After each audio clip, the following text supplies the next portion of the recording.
It's Electric Picnic 2009. We are backstage in the green room with international treasure, Billy Bragg. Hello. Hello. I seem to have this throbbing headache, almost as if I can hear it.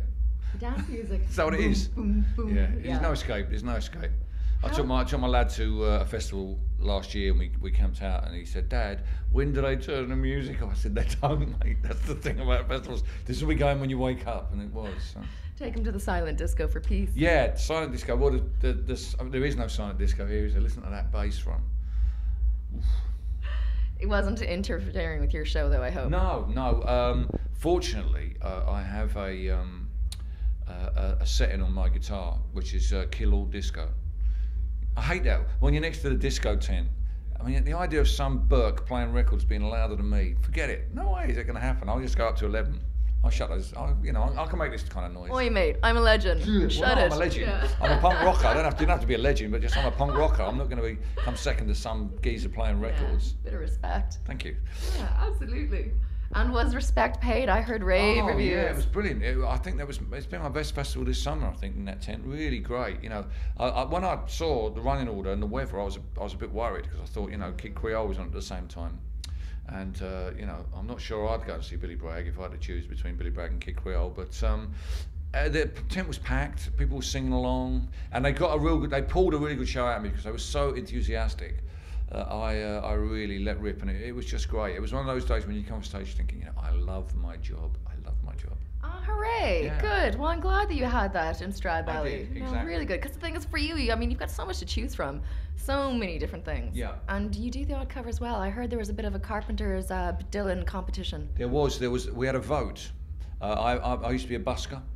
And I let the audience vote between a couple of the artists I used to busk. And today it was the Carpenters and Bob Dylan. And we had a vote, and the Carpenters won. Did they? Which was a surprise to me. But it turned out that most of the audience voted for the Carpenters because they don't like the government. Apparently that's the way it turned out. Yeah, that's what. Which one did you do? Well, I started on the Carpenters, and then when they didn't sing the chorus, I called it off and went back and sang the Bob Dylan song. I thought they were messing me about, so I did both. Aww. Yeah, why not? Everybody won. If you're a busker, you have to be able to do both. And you played Levi Stubbs' Tears. You played Sexuality. You played in New England. You just pumped out the hits. Well, when people come and see a festival, you've got to think there will be people there who are really huge fans, but there might be other people who just wander by to see what the fuss is about. So you better show them what you're about, and that's what I'm about. I'm about one geezer with an electric guitar playing, hardcore songs, love songs, political songs, songs that are political love songs. So I did my best of that. People always, the thing is obviously brilliant political songwriting, but people do forget how funny you are and how sweet the music is. And like the song you just played, Sexuality, that's gorgeous and sweet and funny and vulnerable. Yeah, just like me. Really. You're a lover. Well, I am, I am. I'm a soul man. The trouble is that being Billy Bragg, you kind of get pigeonholed as a political songwriter. And I don't mind that because I do write political songs. It's my own fault, as my mum would say if she were here. But the point is, that's all right, but it's being dismissed as a political songwriter when people say, I know Billy Bragg, it's just all politics. Anybody who came to that show today would have been seeing much more than that. I had a great time. I even played some traditional Irish music. Did you hear about that? No. Yeah. I have. Would you like to see? Yeah, totally. You get this? Is it? Sorry.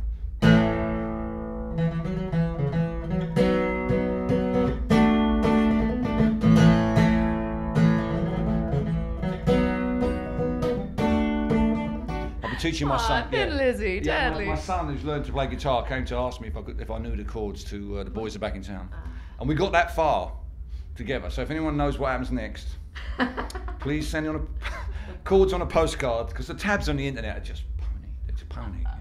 But we did do that all weekend. It's a great feeling. Yeah, we just did it all weekend. Cool. Yeah, that's very cool. It is good fun. Yeah, I love Jailbreak as well. Yeah, the whole thing. Yeah, my son is absolutely into Thin Lizzy. He just thinks they're the bee's knees. Even the Daft ones, Over the Glen Came the Marching Men. He'll have a bit of that as well, wasn't it? It's all a bit. Really? For me, it's all a bit Tolkien-esque. That I tend to stay away from that. But he's heartbroken when he found out Phil Lynott was passed away.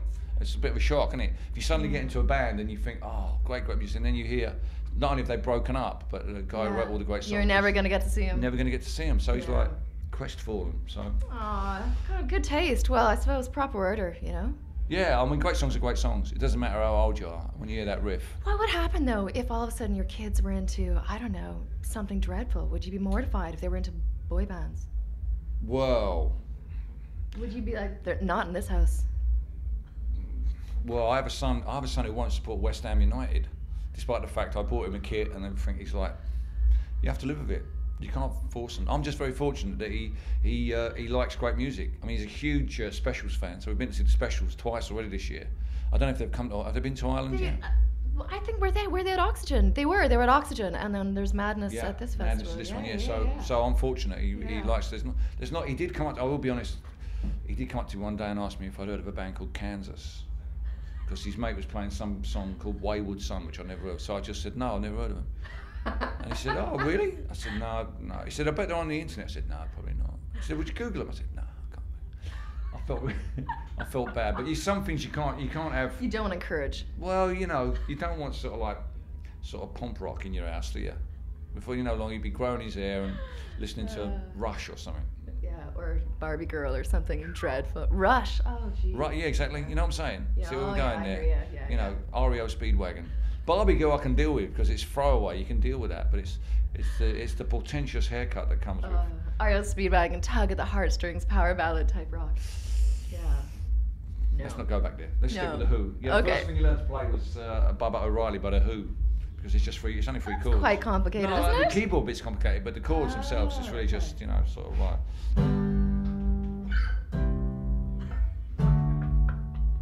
It's all about posing.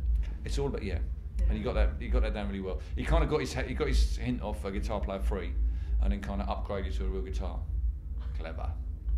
What age is he now? Guitar Hero 3. He's 15 now. He started playing when he was 14. Okay, so he'll be down to Led Zeppelin and all the complicated stuff before you know it. Well, we tried that. I thought because I'm not a great fan of Led Zeppelin, so I thought I better play him some, so at least he knows when I start talking about it at school. And he's like, I don't like this, Dad. Can we listen to Hunky Dory again? David Bowie, Yeah, wow. big time. Okay, Hunky he's Dory. really impressive taste. He's playing Ziggy Stardust yesterday, and the Ramones. He loves the Ramones. So and somehow he got obsessed with American Pie by Don McLean. So I taught him how to play. My mother's favourite song. The song. And 2 days later, I heard him playing it like it was by the Ramones. What can you say? So it's really fun. Like it's really I mean, I always imagined I would stand around the garden kicking a football with him, like you do when you're a dad. But actually, standing around the bedroom trying to work out the opening chords for "Boys Are Back in Town" is just as good, actually. Just as good. It's deadly.